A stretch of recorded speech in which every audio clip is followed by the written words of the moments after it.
Hello, welcome back to another breaking news update. My name is Jimmy Boyd, and you were watching Boyd News. I want to thank you so much for tuning in today. I've got some breaking news coming out from Ukraine. So, late last night, we were getting lots of reports that Ukraine was coming under a massive aerial bombardment once again from the Russians. We had dozens of ballistic missiles that were fired, Shahid drones that were targeting multiple locations across Ukraine. Looks like the Russians may have been targeting their energy sector here once again, because typically, whenever they do this, when they launch these massive barrages like this, they go after Ukraine's energy sector. Because we are seeing lots of reports coming out today talking about how all these missile and drone barrages coming from the Russians are severely impacting the energy sector of Ukraine. They're actually in what many would consider an energy crisis right now, and they're struggling to even just survive using electricity. They're having to go 4 to 8 hours a day in some areas without energy, and that is expected to increase as time goes on. It could be 8 to 10 hours or as high as 20 hours a day without electricity, which could put Ukraine in a state of emergency, considering that electricity is obviously very important.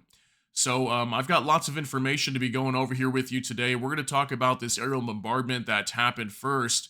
So I want to go ahead and get right into this. We've got some quick information here on AP for you. Russia launches aerial attack on Ukraine ahead of G7 summit aimed at slowing Moscow offensive. So it says here, Russian forces launched an overnight aerial attack against Kiev and 5 other areas of Ukraine, officials said Wednesday, a day before the leaders of some of Ukraine's biggest backers were set to discuss how to slow Moscow's war effort. Ukraine's Air Force said it shot down more than 24 air targets, including cruise missiles, a Kinzhal ballistic missile, and Shahid drones. Several people were injured. So I'm going to be showing you some information here too very soon that it looks like they shot down majority of these, which is actually good news because that means that the Ukrainians have more air support now. Okay, and as before, just like a month or two ago, prior to receiving this major aid package from the United States, the $60 billion that was held up in Congress for like 3 months or something like that, Ukraine was at a point where they almost couldn't shoot down any of these missiles or drones that were coming into their country. Now we're starting to hear that they're shooting down majority of them, but as far as we know, some of them made it through. We don't have a lot of information though, which is interesting. There's not a lot of media publications covering this right now, and they're not really stating if there was anything actually hit. All we got really here is that several people were injured.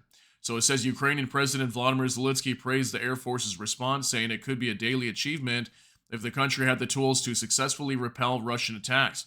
He has repeatedly appealed to Ukraine's Western partners to provide more air defense systems, and the United States has agreed to send another Patriot missile system, 2 U.S. officials said late Tuesday. So that's some pretty big news right there too. Might do a separate video on that later. We'll see and talk about this additional Patriot missile system that's going to be going to Ukraine here very soon, probably within the next couple weeks. We had reports that they're going to be transferring one from Poland, I believe, that was being used to protect some troops there. Apparently, those troops, I believe, are leaving Poland and coming back home to the United States, so they won't be needing that Patriot missile system anymore, and they want to give that up to Ukraine. So that was some pretty big news that I heard just the other day. And that's on top of Germany giving them one recently, too. Germany bought one, and they're going to be donating it to Ukraine as well. So I want to show you this also. This is a post on X. It says Ukraine battle map. Ukraine shot down 29 of 30 Russian missiles and drones launched at the country, including a Kinzhal at Kiev.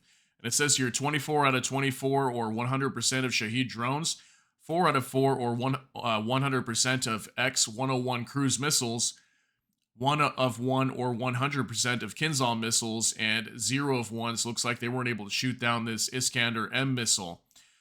So yeah, I mean, according to this information, looks like they shot down majority of them. I don't know if this is everything that was fired at Ukraine, but according to Ukraine battle map here on X, they're reporting here that majority, if not all of them, were shot down. So if that was the case here, maybe that's a good thing, and that may explain why we're not really seeing any reports of damage inside of Ukraine. Because typically we'll see lots of reports come out from like even Vladimir Zelensky. He'll come out and report.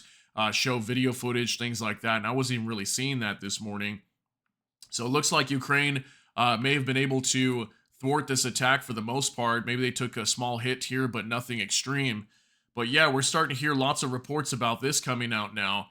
This is being widely covered today. Excuse me.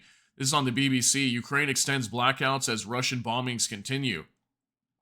Says Ukrainians are facing extended blackouts of up to 8 hours on Wednesday as their country grapples with severe damage to its power stations caused by ongoing Russian attacks. President Vladimir Zelensky, speaking on Tuesday at a conference on the reconstruction of Ukraine, said Russia destroyed half of his country's electricity generating capacity since it began pummeling its energy facilities in late March. Residents in the capital, Kiev, with a population of 3 million, are facing some of the most significant power shortages. The hum of generators reverberates through the city, while at night, streets are now often coated in darkness. So look at that. So definitely lots of areas are being hit hard here, and they don't have electricity. Families with young children living on the top floors of apartment blocks have been left without working lifts, leaving them to walk up dozens of flights of stairs. Ukraine is buying energy from European Union to try to cover its shortfall. Its energy ministry said it was planning on Wednesday to import its largest amount of power to date. However, this is not enough to make up its deficit, meaning nationwide power cuts have been planned during an 8-hour window from 3 p.m. to 11 p.m. Look at that, 8-hour windows where they got to have power cuts. Isn't that crazy? In order to protect critical infrastructure such as hospitals and military facilities. So this just goes to show how bad the energy situation is in Ukraine. We've heard from the company DTEC right here that they were at like 80% or 90% of their facilities were destroyed. Okay, and DTEC is a major energy company in Ukraine. The situation is expected to worsen as summer temperatures climb and people turn on their air conditioning units. If Russia continues to attack power plants, the worst case scenario is that come winter, Ukrainians could be spending up to 20 hours a day without power and heating, according to Ukraine's largest private energy company, DTEC. Part of the issue is that Ukraine's thermal and hydroelectric power stations are difficult and expensive to fix, and a lot of these have been hit hard. I think it's the Dnipro hydroelectric power plant's been completely destroyed.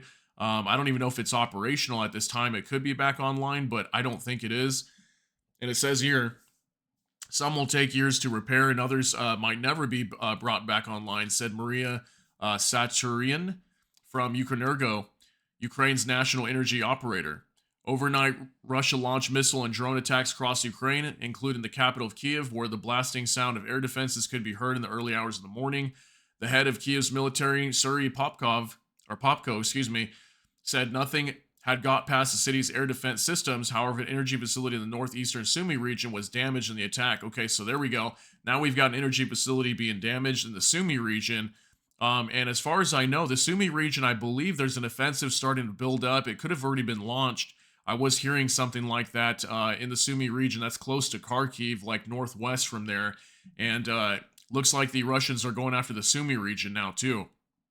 Oleg Strelka from Sumy State Emergency Service told the BBC that one of the effects of such prolonged power cuts was that people were plugging in all of their electrical devices at the same time once the electricity returned, causing fires. Over the past month, we have been rescuing children and elderly from smoke-filled homes, he said. Mr. Zelensky has told Western countries he needs another 7 sophisticated air defense systems called Patriots in order to protect Ukraine's cities and energy infrastructure. According to U.S. media, Washington has agreed to send another such system to Ukraine in the coming days. Ukrainian government is preparing for a global peace summit being held in Switzerland this weekend, which aims to bring together as many countries as possible in support of its 10-point peace plan, which hinges around Russia withdrawing from all Ukrainian territory. Critically, Russia has not been invited, and influential countries, including China and possibly Brazil and Africa, will not be attending. Recognizing the limitations of the conference, President Zelensky's chief of staff, Andriy Yermak, said yesterday that Ukraine hoped to first build a broad platform of support before then exploring the possibility of holding a second summit, which Russia would be invited to. So yeah, as we can see here in this article, clearly Ukraine is struggling for energy right now. It's a very big problem there in that country. And they're having rolling blackouts in multiple areas. I think some of the bigger cities like Kiev appear to be okay for the most part. They've had some blackouts that I've seen in the past over the last few months or the last year or so. But for the most part, it seems like the bigger cities seem to be okay. They're not too widely affected. But I'm sure a lot of these smaller areas, especially on the eastern side of Ukraine, are just completely, their energy sector is destroyed in those areas. So many of these people here are having to go, multiple hours without power, which is obviously making it difficult for these people to even survive over here. So clearly, we've got a crisis going on in Ukraine with the energy sector, and that's what I wanted to share with you today. That late last night they did come under heavy bombardment again. Looks like they were able to shoot down most of these, but at the same time, their energy sector is still suffering. So let me know what you think about this down below. Just wanted to share this information with you today. If you got something out of this, please smash that like button. And also, if you enjoy my content, please consider subscribing down below. Hit the notification bell. That way YouTube can notify you. And with that, I hope y'all have a great day. Everybody take care and God bless. And we'll see you in the next one.